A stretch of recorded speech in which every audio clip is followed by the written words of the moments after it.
Ce matin, on parle des Jeux du Québec. Vous savez, il arrive très prochainement, dans quelques semaines à peine.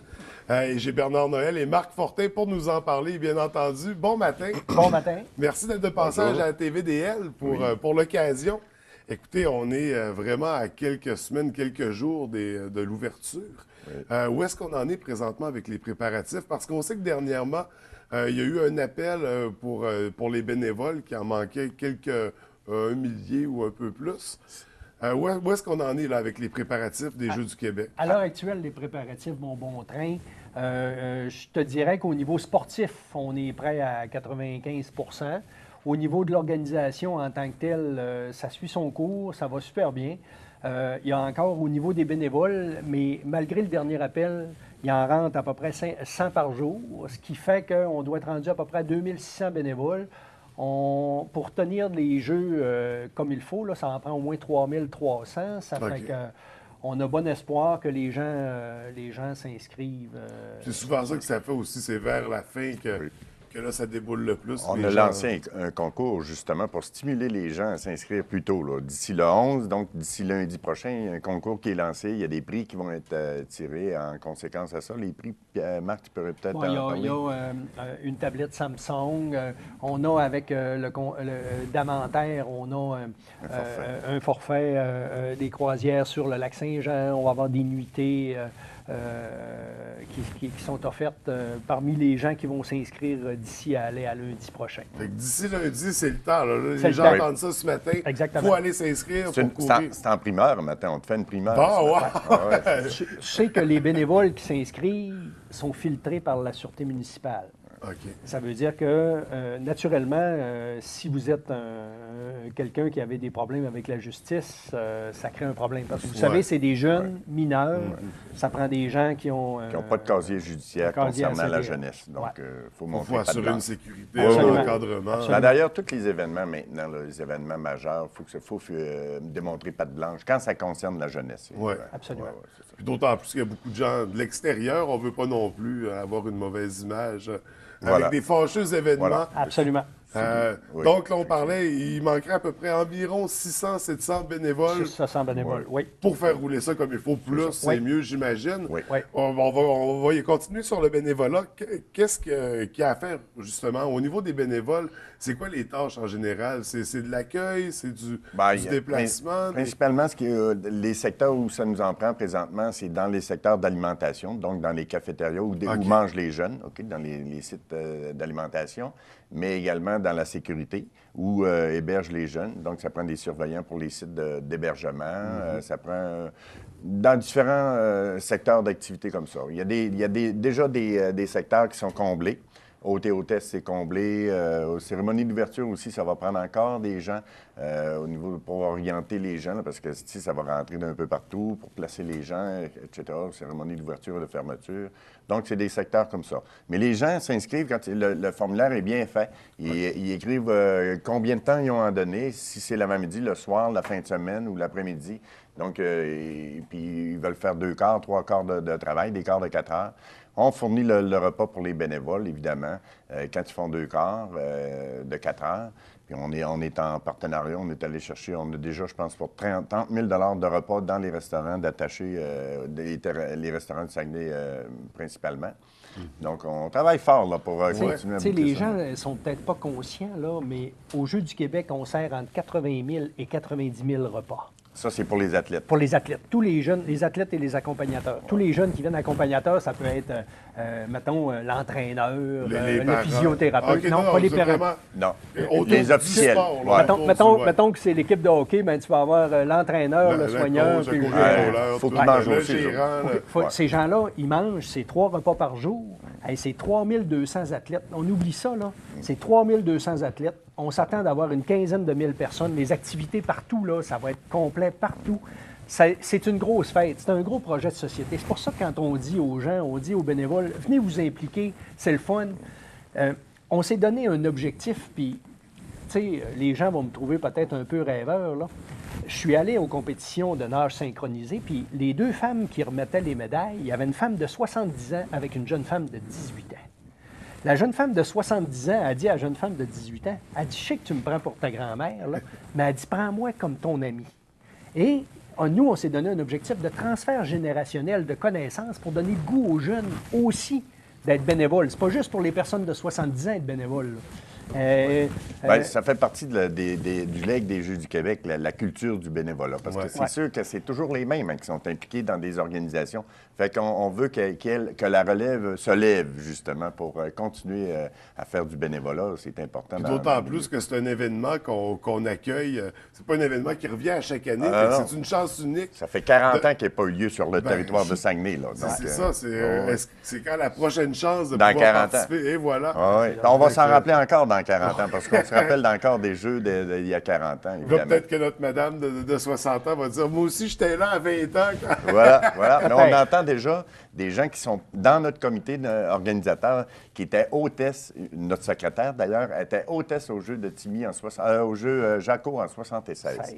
Ici, à la baie, il va y avoir plusieurs activités également. Oui. On va ressentir le passage des jeux. Puis ce qu'on veut, c'est amener la population provinciale qui va venir ici, les parents, les accompagnateurs des athlètes, tout ça.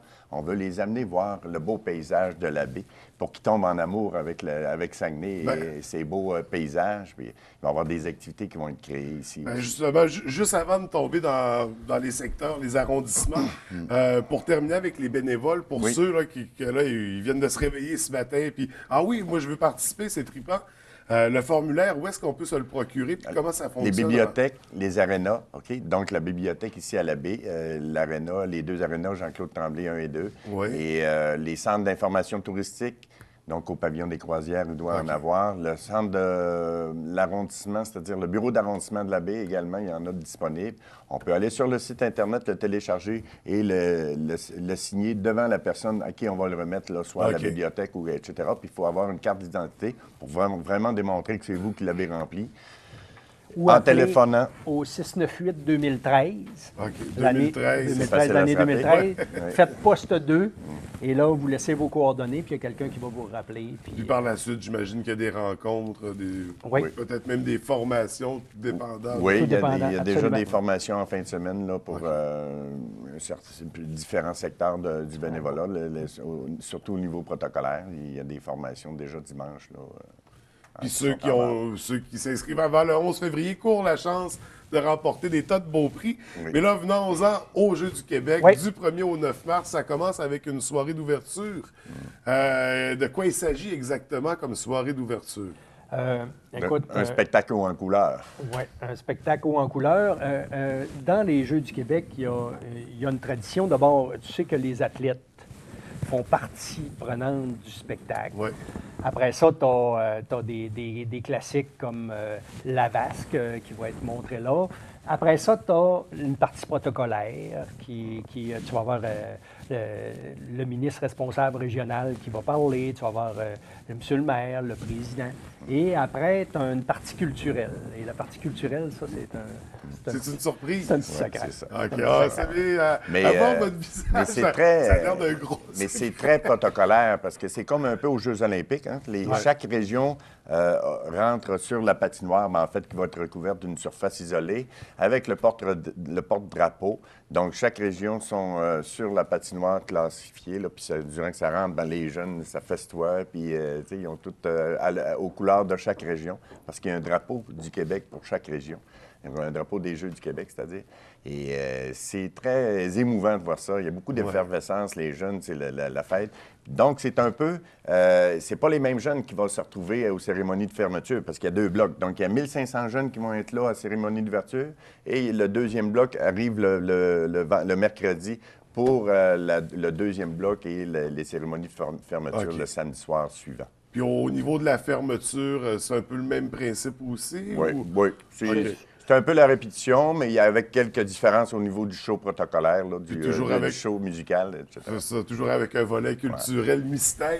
Il y a 2 thèmes. Tu sais, ça va tourner autour de 2 thèmes différents. Mais on ne dévoile pas ça aujourd'hui, là, mais c'est quand même essentiellement. C'est la surprise. Oui, exactement. Donc, la soirée d'ouverture, soirée de clôture, bien entendu, mais au milieu de tout ça... Oui, mais il va y avoir des surprises dans la semaine aussi, parce qu'on parle de 2... parce que la partie culturelle est très importante également au Jeux du Québec. Et puis, On va avoir on réserve des surprises à la population régionale, mais aussi ici à la baie, il va y avoir du culturel. On est en train de travailler ça parce qu'on veut vraiment là, que tout le monde vienne voir à la baie. Au niveau de la programmation sportive, vous vouliez parler de ça? Oui. Bien, ici à la baie, on a 2 sports qui sont importants à nos yeux. Et en fait, c'est 3 sports en démonstration. Le cheerleading, qui va se faire à la polyvalente des Grandes Marais qu'on voit ici tout près, et également au niveau du snowboard cross. Ouais. Snowboard cross, que tout le monde a tombé en amour avec ça depuis les 2 derniers Jeux olympiques, celui de Turin, celui de Vancouver, où on avait un athlète régional qui nous représentait sur la scène internationale. Et également au niveau du hockey-luge, qui était au dernier Jeu de paralympique de Vancouver, que tout le monde a pu apprécier également. Donc, avec un aréna adapté qu'on va pouvoir montrer à la grandeur du Québec, avec la deuxième glace à Jean-Claude Tremblay. Donc, ça va être toute beauté de voir ça. Les gens aussi là, qui entourent ce sport-là, du hockey-luge, sont très contents de ça, de pouvoir développer ce sport-là pour les personnes à mobilité réduite. Tu as dû avoir aussi le communiqué de presse concernant les billets qui sont offerts par Ville Saguenay et Promotion Saguenay à toute la population. C'est que c'est important de faire participer nos gens ici de Ville-Saguenay au spectacle d'ouverture et de fermeture. Parce que là, ce qui se produit, c'est que les gens de l'extérieur, eux, vu que c'est leurs enfants qui sont là, bien, à partir du moment qu'on ne réserve pas de billets pour la population locale, c'est tous des gens de l'extérieur qui se rapprochent. Il y a beaucoup de gens de l'extérieur. Beaucoup de gens de l'extérieur. Ça fait que Ville-Saguenay a décidé d'offrir, et Promotion Saguenay ont décidé d'offrir 250 paires de billets pour l'ouverture et 250 paires de billets pour la fermeture. Il s'agit d'aller sur le site Internet de la Ville pour s'inscrire. Il va y avoir un tirage qui est fait, un peu comme ça a été fait lors de l'ouverture du théâtre Banque Nationale. Puis ça s'adresse vraiment aux citoyens. Oui, ça prend une adresse de Saguenay pour pouvoir être détenteur de ces billets-là. Oui. Okay. Donc, encore là, on va sur le site de Ville de Saguenay. Absolument. On suit la procédure, puis on est éligible pour le concours. Et ces billets-là sont gratuits. Oui.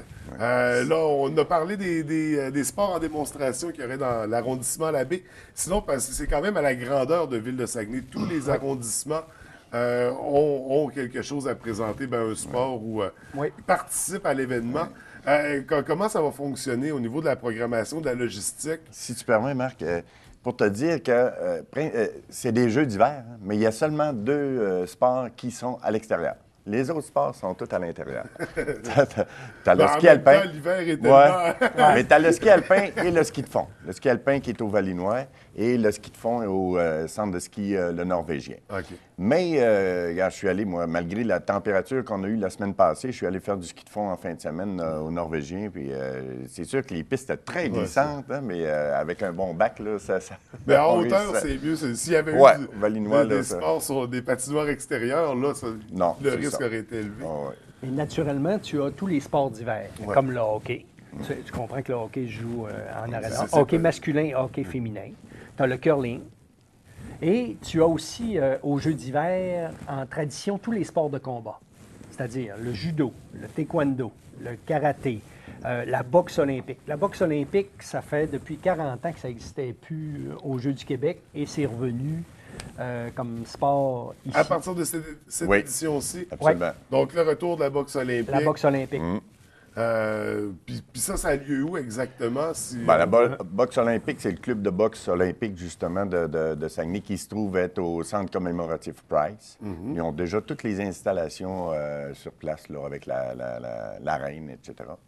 Les autres sports, il y a les arénas pour le hockey féminin, masculin, les arénas de Jonquière, au Palais des Sports, au Foyer des loisirs qu'on vient tout juste de rénover. Pour ce qui est il y a les gymnases des polyvalentes qui sont utilisées, que ce soit Dominique Racine, le polyvalente de Jonquière pour différents sports. Entre autres, à polyvalente Arvida, il y a le judo dans le premier bloc et il y a le tennis de table là, dans le deuxième bloc. Savais-tu que le tennis de table était le sport dans les années 2000, c'était c'était le sport le plus pratiqué au monde, parce que c'est le sport national des Chinois. Les Chinois. Ah, j'ai toujours cru que c'était le soccer, le sport le Ben plus... là, c'est rendu le soccer Maintenant, maintenant. OK, là. là, ça, c'est maintenant, c'est le soccer. Mais dans les années 2000, c'était encore le tennis de table. Ah, c'est quand même Maintenant, surprenant, c'est ça. soccer, ouais. Puis d'ailleurs, de pratiquer comme sport, pour moi, ça a été une activité au secondaire. Ben oui. Ouais. Il y en avait dans soir toutes du les... midi, ouais. Il y en avait dans tous les cégeps, Ouais. toutes les écoles secondaires, évidemment. Absolument. Mais il y a vraiment des professionnels du tennis de table. Ce qui va être intéressant à surveiller aussi, c'est la gymnastique qui va se faire au pavillon sportif de l'université OK. et la trampoline. Donc ça va être toute beauté. La gymnastique, évidemment, il y a beaucoup de remises de médailles, beaucoup de sports dans la gymnastique. C'est un peu comme l'athlétisme l'été, la gymnastique pour les Jeux d'hiver. Et ça va être intéressant à surveiller. Comme le trampoline, tu peux juste faire ça à l'université à cause de la hauteur. À l'heure actuelle, les gens s'entraînent à l'aréna Johnny Gagnon, mais le trampoline qui est là, c'est un trampoline qui est souterrain. Et là, c'est comme aux Jeux olympiques. Ça fait que tu vas avoir Ouais, un vrai trampoline qui est là, puis les gens vont c'est sauter. impressionnant, ça. Ouais, ils vont sauter. C'est Monto. Puis, Ouais. on a assisté aux compétitions gymnastiques, là. Puis, c'est de voir le dépassement des athlètes, des jeunes qui sont là. J'ai vu une petite fille, elle n'était pas plus haute que ça, elle sautait, d'après moi, dans les airs, quasiment 3 fois sa hauteur. Et de voir la détermination de ces athlètes-là, là, moi, pour un bonhomme de mon âge, ça me donne une grande confiance en l'avenir. Ah oui. Je trouve que on a tellement des beaux jeunes, là, une Ah, belle des jeunes génération bourrés de talent, ouais. puis qui veulent, puis déterminés, puis fonceurs, puis fiers de ce qu'ils voyais- font. Puis, Hier, j'ai eu un témoignage assez touchant. Je voyais un jeune, je suis président d'honneur d'une collecte de sang là, pour Emma Québec à Place Centre-Ville, Jonquière, pour 2 jours, et en partenariat avec les Jeux du Québec et la Légion canadienne d'Arvida. Et il y avait des jeunes du cégep qui sont venus de l'ATM. Et puis, il y avait un gars de 20 ans. Il se rappelait d'avoir gagné une médaille d'or en taekwondo. Il vient de Repentigny. Et au jeu, je ne me souviens plus quel jeu c'était, là, mais c'est quand même, tu sais, puis là, il en parlait avec encore beaucoup d'émotion, puis je sentais son cœur battre, c'est peut-être à cause qu'il donnait du sang, là, mais... non, mais tu sais, c'était beau de le voir, là, puis... Ouais, il va s'en rappeler toute sa vie, absolument. Que tu gagnes pas, ton passage au Jeux du Québec, là, c'est un honneur ça te de suit participer toute la aux Jeux vie. du Québec. Ah ouais. C'est déjà une reconnaissance. C'est l'élite provinciale, là. Ah ouais. Donc, les Jeux du Québec, nous, malheureusement, on a déjà dépassé sur notre temps. OK. Jeux du Québec qui ont lieu du 1er au 9 mars. Pour les bénévoles, s'ils s'inscrivent avant le 11 février, ils auront droit de participer au concours. Pour ceux qui veulent en connaître plus sur la programmation, sur les détails, il y a le site Internet des Jeux du Québec qu'on peut visiter. Il y a toute la programmation, toutes les informations. Absolument. Est-ce qu'il y a un Facebook aussi pour les Jeux du Québec? Oui. Okay. On est Twitter, présent sur les... Twitter et Facebook. Twitter, Facebook, donc tous les outils de communication. On a encore des activités de financement comme la loto des jeux. Surveillez ça, il y en a en vente un peu partout. Il y a le chocolat des jeux également, le vin des jeux, la bière des jeux. Il y en a pour tous les goûts. Il y en a tous les goûts, exactement. Ça va être festif. Ça va être historique. Alors, soyez présents puis venez voir les activités puis les compétitions. Absolument, on attend l'événement. Je sais que c'est pendant la semaine de relâche. Hein? Oui. Ça fait que c'est très familial aussi. Ouais. Justement, ça donne lieu à tout le monde de pouvoir se déplacer. Il va y avoir plein de nouveaux mondes aussi dans la ville. Oui. Absolument. De bien accueillir la visite qui va venir de partout, de toutes les régions du Québec également. Absolument. Écoutez, je vous remercie d'avoir pris le temps de venir nous présenter les Jeux du Québec. On se souhaite à tous un bel événement qui est d'une importance, qui est très important, je crois, pour la région. Donc, merci beaucoup, puis je vous souhaite une bonne journée. Merci. Merci beaucoup.